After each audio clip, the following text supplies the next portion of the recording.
Assalamualaikum warahmatullahi wabarakatuh. Ahlan wa sahlan wa marhaban teman-teman.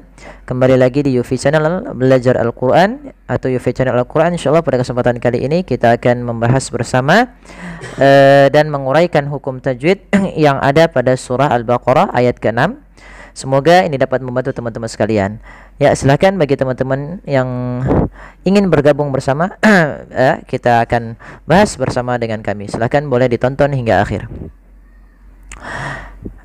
Kita mulai dengan isti'adzah.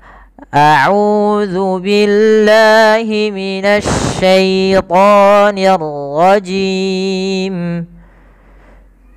Innal ladzina kafaru sawa'un 'alaihim أأنذرتهم أم لم تنذرهم لا يؤمنون. Pada bacaan inna di sini ada hukum tajwid berupa bacaan gunnah. Apa itu gunnah? Gunnah yaitu kita membaca dengan melalui rongga hidung kita. Inna, maka nunnya masukkan ke rongga hidung. Inna, sambil ditahan suara nunnya. Inna, jangan langsung innalladzina kafaru. Kesalahan yang terjadi adalah tidak menahan gunnahnya. Innalladzina, hanya mentasydidkan saja, tidak menekankan gunnahnya. Kemudian pada af'al alladzina, ini sudah kita bahas di ayat sebelumnya. Tapi nggak apa-apa, kita ulang lagi, yaitu alladzi ini merupakan isim mausul, yang dimana ketika isim mausul ini ada alif lam gitu ya, di awalnya dalam alif lam. Nah, untuk alif lam sendiri kan kita bahas ada 3 ya teman-teman. Lam lam yang memang dia lam bacaan asli gitu ya. Misalnya libasun atau lailun, itu kan asli lamnya. Yang kedua yaitu lam yang lazimah, yang melekat pada isim tersebut, tidak bisa dipisahkan. Contoh alladzina ini tidak bisa kita pisahkan, sehingga kita baca alladzina. Ada juga yang memasukkan lafal alladzi isim mausul itu kepada di sini lam lam syamsiyah mudghamah ya, yang diidghamkan. Maka innalladzina ditekan. Nah, yang ketiga adalah alif lam qamariyah, dan di sini kita bisa masukkan di sini alif lam syamsiyah atau lam yang lazimah. Kemudian pada lafal alladzina, hati-hati jangan sampai dibaca dengan allazina. Ini kesalahan yang terjadi sering kita dapati, yaitu mengganti mengganti za. Bagaimana za yang besar? Yang benar adalah ujung lidah kita menempel dengan gigi seri atas 2 ini. Za, zi, zu. Za, zi, zu. Maka alladzina. Maka innalladzina kafaru. Terus ru itu mad tabi'i sudah biasa, sudah kita bahas. Kemudian sawaun alaihim. Walafal waun, di sini ada hukum tajwid berupa mad wajib muttasil. Mad wajib muttasil tidak terjadi kecuali dia adanya hamzah yang datang setelah huruf mad. Contoh di sini ada alif yang menandakan huruf mad untuk huruf waw yang menandakan panjang, awalnya mad tabi'i. Karena bertemu dengan hamzah, ini ada 2 kondisi. Ketika ada mad tabi'i bertemu hamzah, ada mad wajib muttasil, ada mad jaiz munfasil. Apa perbedaannya? Perbedaannya adalah pada huruf hamzahnya. Kalau hamzahnya dalam satu kata, maka dia mad wajib. Kalau dia beda kata, dia mad jaiz. Nah, ini kita lihat dia dalam satu kata, maka dia menjadi mad wajib muttasil. Maka dia harus dipanjangkan sepanjang 4 harokat atau 5 harokat. Kemudian berlafal un alaihim, ini bedakan antara hamzah dan ain ya, jangan sawaun alaihim, jangan kedua-duanya hamzah. Maka sawaun alaihim, jelaskan alaihim. Nah, di situ pada lafal alaihim ada ya sukun, maka dia bacaan lin.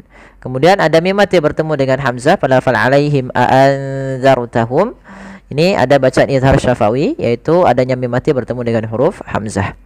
Kemudian nun mati a'anzartahum. Za tipis, jangan zaru. Tapi a'anzartahum. Ra-nya tebal, zalnya tipis. nun mati ketemu zal yaitu ikhfa, samarkan nunnya kepada huruf zalnya. A'anzartahum. A'anzartahum, rohnya tebal yaitu ra tafkhim. Karena apa? Karena kenapa dibaca dengan tebal? Karena rohnya berharakat sukun dan didahului dengan fathah.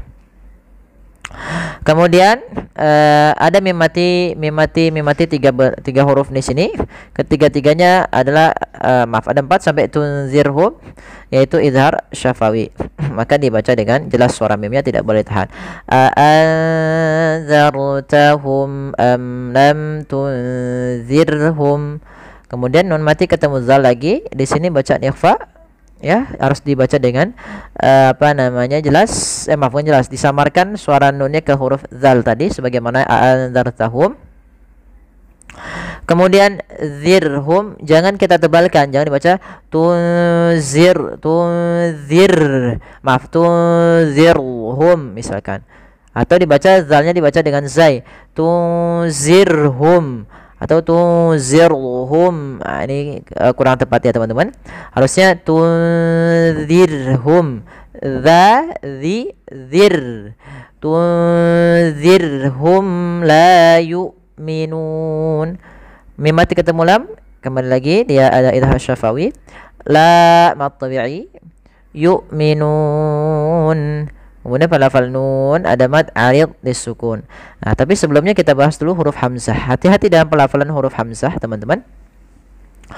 Huruf hamzah merupakan huruf yang kita keluarkan daripada tenggorokan kita ya, karena dia makhrajuhu al-halq, yaitu tempat keluarnya adalah tenggorokan yang paling bawah, aqsal halqi, yang paling bawah dekat dengan dada. Maka dia huruf hamzah memiliki salah satu sifat, yaitu sifat